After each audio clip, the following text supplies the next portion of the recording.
ኢንተርኔት እንዴት ይሰራል? ሰላም ጋይስ እንዴት ናችሁ? ቤኪ ነኝ። ዌልካም ቱ ማይ ቻናል። በዛሬው ቪዲዮ አንድ ሰው ዌብ ዲቨሎፕመንት ሲማር ቀጥታ ወደ ኮዲንግ ከመግባቱ በፊት ማወቅ ያለበትን እነዚህን 3 ወሳኝ ነጥቦች ለማየት እንሞክራለን። በመጀመሪያም ኢንተርኔት ምንድነው የሚለውን ነገር እንመልከት። ኢንተርኔት ማለት በቀላል አማርኛ ስንተረጉመው በዓለማችን ላይ ካሉ ብዙ ሚሊዮን ኮምፒውተሮች እርስ በርሳቸው ፕሮቶኮል ተጠቅሞ ኮሚኒኬት እያደረጉ የተለያዩ መረጃዎችን እንድንለዋወጥ የሚያስችለን ነገር ነው።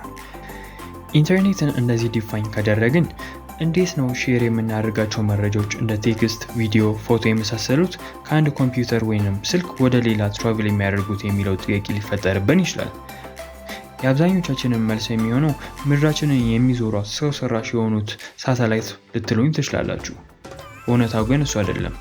ምክንያቱም እነዚህ መረጃዎች ትራቨል የሚያደርጉት በሳተላይት አማካኝነት ቢሆን መረጃዎች ከአንድ ኮምፒውተር ወደ ሌላ ኮምፒውተር የሚሰራጭበት ፍጥነት ዝቅተኛ ነበር የሚሆነው። ምክንያቱም ይሄ ብቻ አይደለም።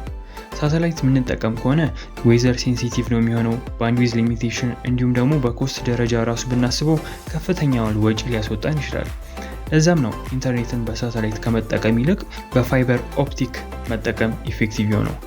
ፋይበር ኦፕቲክ ማለት ፕላስቲክ ወይንም ግላስ የሆነ ገመድ ሲሆን ይህም መረጃን ከአንድ የዓለም ጫፍ እስከ ሌላኛው የዓለም ጫፍ ፍጥነት ባለው መልኩ እንዲጓዝ ያግዘናል። ይህም ከላይ ያየናቸውን የሳተላይት ችግሮች በዚህ መቅረፍ እንችላለን።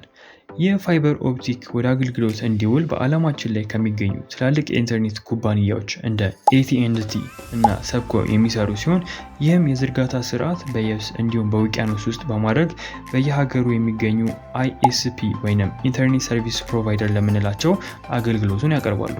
በሀገራችን ውስጥም ኢንተርኔት ሰርቪስ ፕሮቫይደሮች የምንላቸው እንደ ኢትዮ ቴሌኮም፣ ሳፋሪኮም እንዲሁም ዌብስፕሪክስ የመሳሰሉት ናቸው። በእነዚህ አማካኝነት የኢንተርኔት አገልግሎቱ እቤታችን ድረስ፣ ዋይፋይ የምንጠቀም ከሆነ በራውተራችን አማካኝነት፣ ሞባይል ዳታ የምንጠቀም ከሆነ ደግሞ በአቅራቢያችን በሚገኘው ታወሮች አማካኝነት አገልግሎቱ ማግኘት እንችላለን። ታዲያ በዚህ መካከል አንድ ጥያቄ ሊፈጠርብን ይችላል።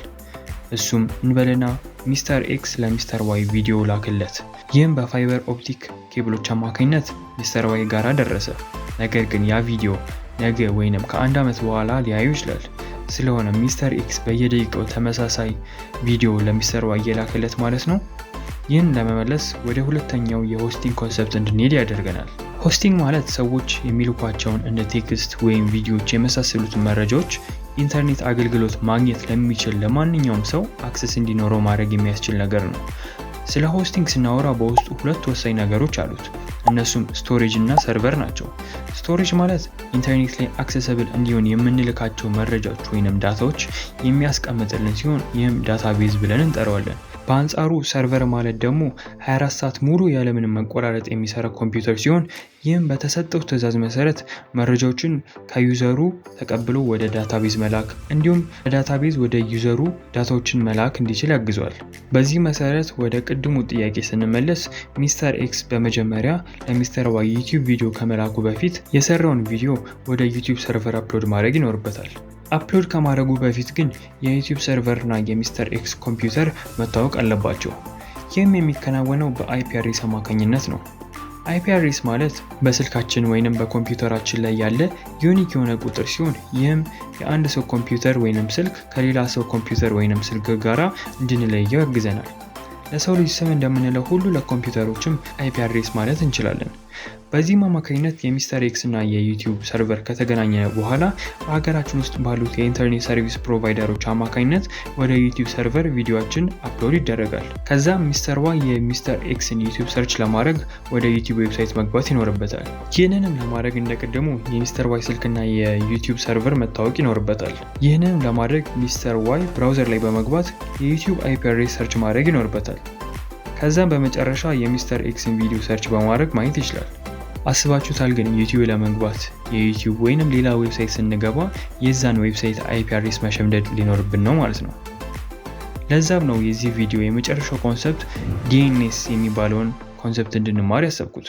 ዲኤንኤስ ከስሙ ስንነሳ ዶሜን ኔም ሲስተም ማለት ሲሆን ይህም የሚጠቅመን አይፒ አድሬሶችን እኛ በምንረዳው መልኩ ስም እንድንሰጠው ያግዘናል። ማለትም ዩቲዩብ የራሱ ዶሜን ኔም በመግዛት ከዚህ ቀደም በአይፒ አድሬስ ሰርች የምናደርግ የነበረውን በwww.youtube.com በመግባት የዩቲዩብ ሰርቨር አክሰስ ማድረግ እንችላለን። ይህም የዌብሳይቶችን አይፒ አድሬስ ከመሸምደድ ይቆጥበናል። በዛሬ ቪዲዮ እነዚህን ቤዚክ ኮንሰፕቶች ካወራን ይበቃናል። ቲዩቶሪያሉ ከተመቻችሁ ላይክ እና ሰብስክራይብ ማድረጋችሁን አትርሱ። በቀጣይ ብራውዘሮች እንዴት ይሰራሉ በሚለው ቪዲዮ እስከምንገናኝ ደህና ሁኑ።